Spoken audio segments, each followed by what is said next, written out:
All right, we're here with Charlie, and we have luckily run into a willing participant to help him with his reactivity to dogs. He's not terribly food treat motivated, so we're going to give a quick correction and slowly increase the distance to this dog down here. All right, so I'm just gonna walk down here a little ways and slowly take like 1 or 2 steps and then stop and ask him to sit. Sit. So what we're doing is we're building up his self-control. Okay, good. And then pet him when he does. Oh. You don't have to try standing in front of him. Okay. Ask, turn towards him. There you go. Now ask him to sit. Sit. Block his vision for a second. There, pet him. Awesome. Now you can go ahead and take the heel position again, like that. Perfect. Now let's take a couple more steps forward. What we're doing is we're building up his self-control. Okay. Now get right about here. Let's ask him to sit again. Great. Because remember, we do know that he's very friendly towards meeting new dogs. Okay, take a couple steps forward. Do you see how his ears are starting to go up a little higher because he's excited? And now he's yawning. So that's actually a calming signal. So he might be communicating to this dog down here that he's happy and very comfortable. Let's ask him to sit. Stand in front of him. Sit. Sit.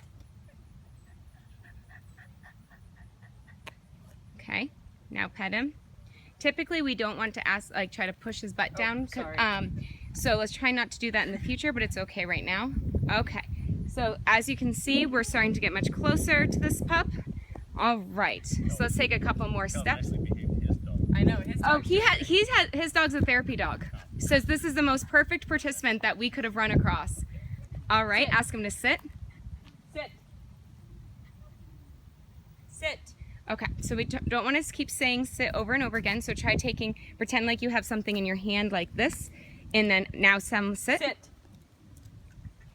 There, pet him under his chin. Perfect, that was great. All right, let's take a couple more steps. Do you see how he was initially barking before we started the video when he was much farther than this? Yes. Okay, ask him to sit again. Okay, so did you see him, he's starting to communicate a little more? Sit. It's because we're getting closer. So he's getting more excited. So as we get closer, his excitement level will go up. So ask him to sit again. There you go. Pet him. Excellent. Excellent. So now we're getting, can you hold them right there for a sec? So now we're getting this close. And we've probably closed, how far would you say that distance was that we just went through? 20 yards. 20 yards. We just got 20 yards closer, and he's definitely more excited, but still staying fairly calm compared to where he was at before. Let's take a couple steps forward. Okay, ask him to sit again. Oopsies. Sit. Sit. Okay, perfect. That was excellent. And now we're very close, and this is Casper. And Casper's excited to meet Charlie. And I've already checked with Casper's guardian to make sure that he's friendly with other dogs, and he is. All right, so you can take a couple steps forward. I would only take about 4. There you go. Ask him to sit one more time. Because see how close we're getting? Sit. Sit. So as he doesn't want to sit, it means that he's getting more and more excitable. But he's still staying fairly calm. Things I want you to pay attention to when watching this in the video is where his tail position is. It's still held fairly low. Okay. And his ears are up, but they're not completely perked up when he's in a really excited state. Okay. So go ahead and stand in front of him. Actually walk up towards your husband. There you go. Okay. So he's learning that barking is not going to help him achieve what he wants. Because he actually, instead of being reactive and being fearful, he actually wants to go and play with this dog. Excellent. Now try taking a couple steps forward again. Stop right there. So we want to stop before where we ended last time because he was a little too close. There we go. Sit. Stand up a little more and hold your hand up like we did before. Sit. Okay, he's not looking, so you're going to have to get his attention towards you. Sit.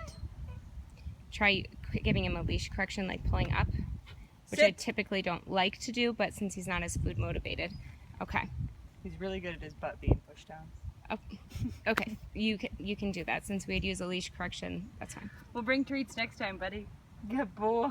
Excellent. Now tell him he's good. Pet him under his Good chin. boy. Okay. This And is we're a actually, very I just want to patient point out neighbor. how good Casper's doing. Casper's just laying in a nice calm way. And if you notice in the video, Casper was yawning, and that's a calming signal because as Charlie's been approaching, he's been getting more excitable. So Casper's doing an excellent job at sending a calming signal to him saying that it's okay to approach and to be nice and calm. Okay, let's take about 4 steps forward and just pause. Excellent. Pause there. Just wait a second. Do you see how he's calming down as he's getting closer? Mm-hmm. Okay, take about 3 more steps forward. I'm going to stand up here. Okay, pause there. Pause. Okay. All right, now take a couple steps forward and go ahead and let them greet each other if they want to smell each other's butts. That's a completely normal way for dogs to meet each other and greet. Great, so we knew both of them were very friendly dogs and they love playing with other dogs. What we wanted to work on today was specifically just helping Charlie learn how to approach new dogs without getting overexcitable or anxious. And it was great that we had a willing participant out on our walk today, and he was a great therapy dog. So we'll thank Casper, and thank you for helping us out today and help Charlie get to a more balanced state.